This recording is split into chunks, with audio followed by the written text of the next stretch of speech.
Welcome back. This is Open Exchange, live from the CNBC-TV18 Motilal Oswal studios. We are going towards market the pre-open, which is about, a minute away. SGX has not been giving a very clear picture of what it wants to do. It's largely flat, although it's swung from being in the red to being in the green now. 18,081. Prakash Diwan is still with us. Prakash, IT services, right? I mean, we'll all start talking about IT services because results start next week. And that's a big beaten down sector. Purely from a short-term trading perspective, is there money to be made here going into some of these results? I think TCS reports next Tuesday. Yeah, Prashant. So Monday is, I think, Monday evening is probably when you'll start seeing that happen. And, interestingly, everybody thought, the December numbers were kind of encouraging enough and you might not have that brutal sell-off or meltdown of sorts in the tech stocks. But the commentary from the US hasn't really changed in its texture.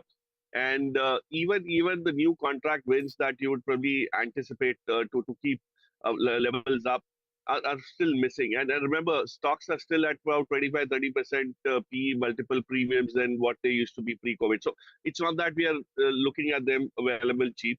So I would definitely expect that some sort of softness would happen unless there's a joker in the pack in terms of growth, which we haven't factored in and all. So I would believe it's best to kind of wait the numbers out for the entire earnings season to be out. The only stock that I would look at probably which comes back with some sort of a resilience is Tech Mahindra. So that for reasons because they have verticals which are far more resilient, have been far more resilient, and it's not dependent on a lot of those other business. But the likes of LTTS and all would probably have significant sell-offs which you could probably anticipate in this quarter. So stay away is best. And then probably you could also look at the second rung or the mid-size IT names at some point in time if things look okay in terms of margin retention for them.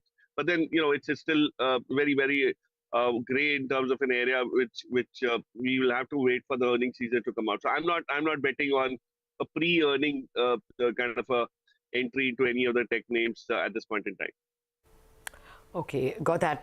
Prakash, again, request your indulgence. We have to look at the F&O trades. Chandan Taparia, the derivatives and technical analyst at Motilal Oswal, joins us.